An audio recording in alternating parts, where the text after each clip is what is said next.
Hello everyone, welcome to CoinDesk Türkiye exclusive interview. We continue to host the thought leaders about crypto, about decentralized world, and today joining me is the CEO of dYdX Foundation, Charles Deci. Charles, welcome to the program. Very good morning, thanks for having me. Good to be back.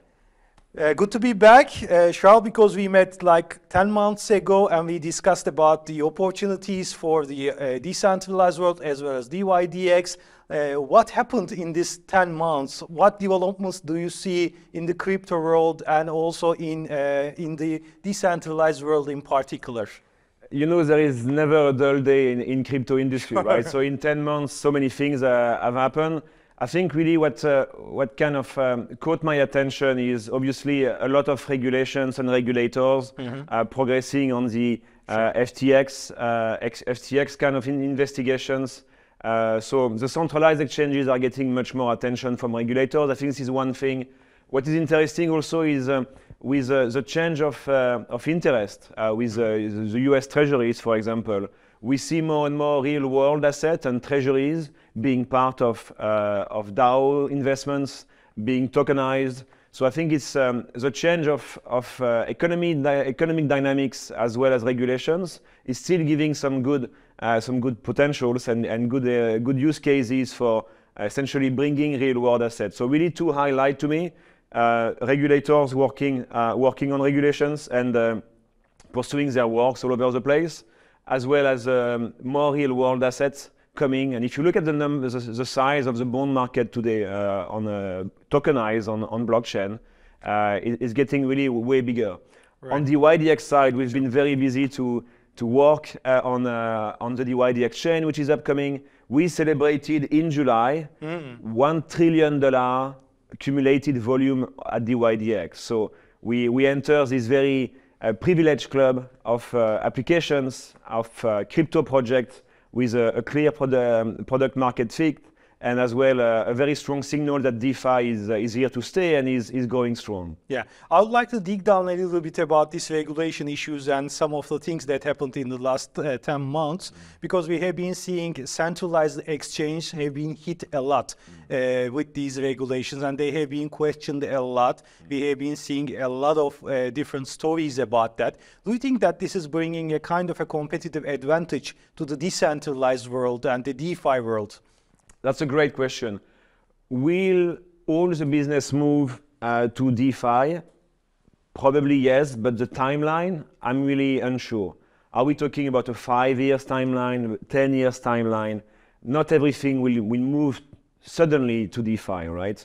I think we will go through a kind of step within this journey to DeFi, and I strongly believe that if you look at centralized exchanges today, most of them have licenses, or they will be forced to get licenses in the different markets where they operate, and they will most probably get spot trading licenses and not futures.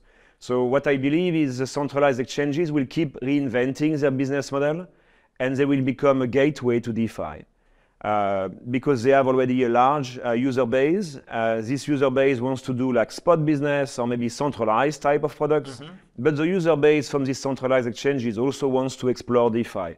So I really see this kind of hybrid model for centralized exchanges, which will be having a spot business, but also facilitating access to DeFi via maybe special portals, decentralized wallets, or maybe custody services. So this hybrid or CDeFi, centralized DeFi, I think has really some high potential, and I'm very excited about that. So I believe the new fintech will be and the new banking experience will be fintech in the front and DeFi at the back. Yeah, that seems to be a very valid model, because we have been seeing a lot of articles coming around about this, and we published a recent article by Galen Moore. It was really a good opinion editorial piece where he just coined the achieving profitability in DeFi. That was the theme of the article, and he was just talking about the advantages and disadvantages of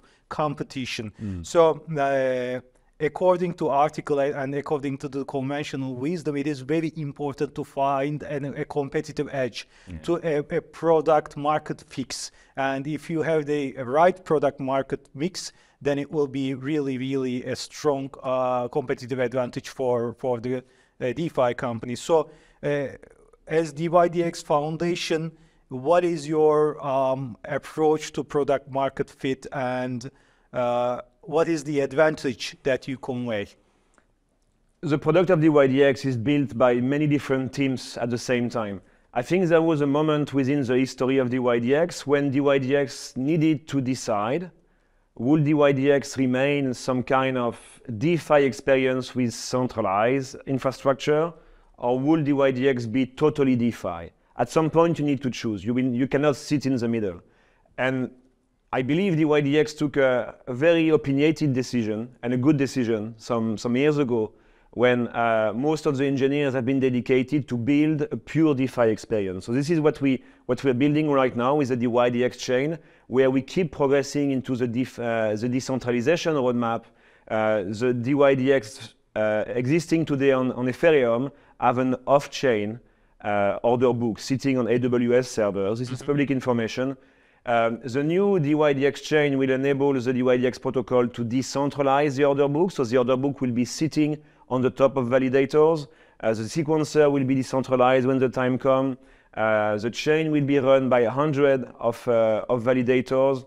So you need to choose. You need to choose where you belong, what is your identity, and build accordingly. And I think dYdX has been very opinionated and always a pioneer in building in DeFi. So we definitely chose the DeFi side and building accordingly. Mm-hmm. What is very interesting also is to think of product market fit. You mentioned this just a few minutes ago. Product market fit is really a dynamic topic. When you're ambitious as the ecosystem of dYdX and the teams involved are ambitious, when you win a little battle with having product market fit on certain metrics, you want to get more, right? And this is exactly what's happening with dYdX. So yes, we celebrated $1 trillion of trading volume.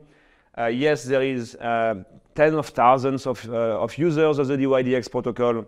We move about $1 billion every day of volume, but there is always kind of a product market fit needs to evolve with the market also, and you can be fitting the market now, but the market moves, so it's a kind of a moving target, right? Yeah.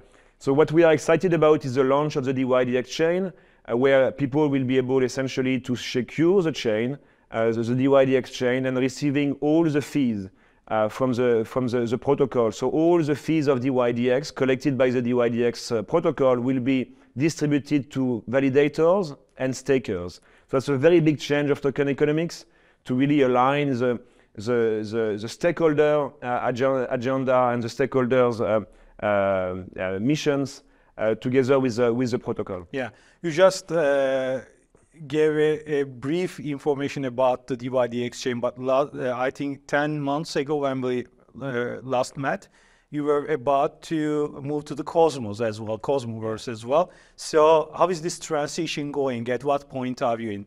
So dYdX went through 5 different testnets, some private testnet for engineers only, and 3 public testnets. The launch is coming in a few weeks. This is what we hear in the community. So this is very exciting time.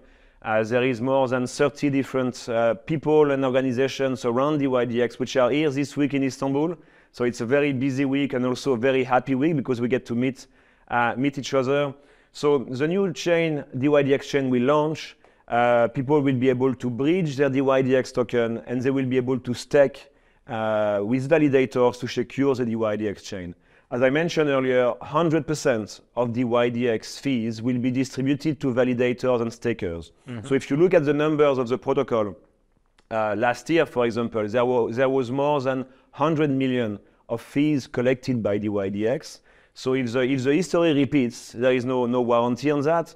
There will be millions of dollars of fees which will be distributed to people staking dYdX on dYdX chain.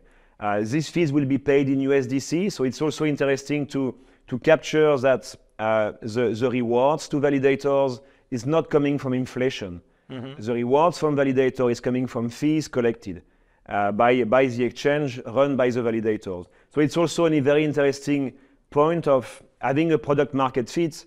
A product market fit also means, and this is pretty rare in crypto, a profitable business model for a protocol. Sure. So dYdX is a profitable business model, and this business model will eventually kind of move from shareholder capitalism to stakeholder capitalism, and that's a very interesting kind of direction. And I think the move to Cosmos is doing very well. The Cosmos community overall is very excited. We've been doing several partnerships. One of them is with Axelar and Squid for one-click onboarding. So the users will not really realize that they are moving from an Ethereum to a Cosmos stack. So we try to really improve the user experience as well there. Mm-hmm. Last but not least, let's talk about Turkey a little bit. So I know that you put a huge emphasis to Turkish market, but Absolutely. how has this emphasis changed, I believe, in positive way in the last couple of months? And what's the importance of Turkey in your strategy? We started to invest in Turkey to build with Turkish community years ago. The convictions remain the same. Even if the market goes up and down, even if there is all kind of world events, we keep building here. We decided at the dYdX Foundation to organize our dYdX team seminar and offsite here in Istanbul. So we bring more than 30 people from dYdX Foundation, as well as some other people from different companies involved. So we keep building here. There is great energy. Every time I'm in Istanbul, I'm happy, and I'm really happy to bring the dYdX team here, and we are having good time. Of course, we work, but we are also having some good time visiting the city, enjoying the food, and making new friends. Charles, thank you very much for being with us today. Really appreciate your time and effort. Thanks for having me.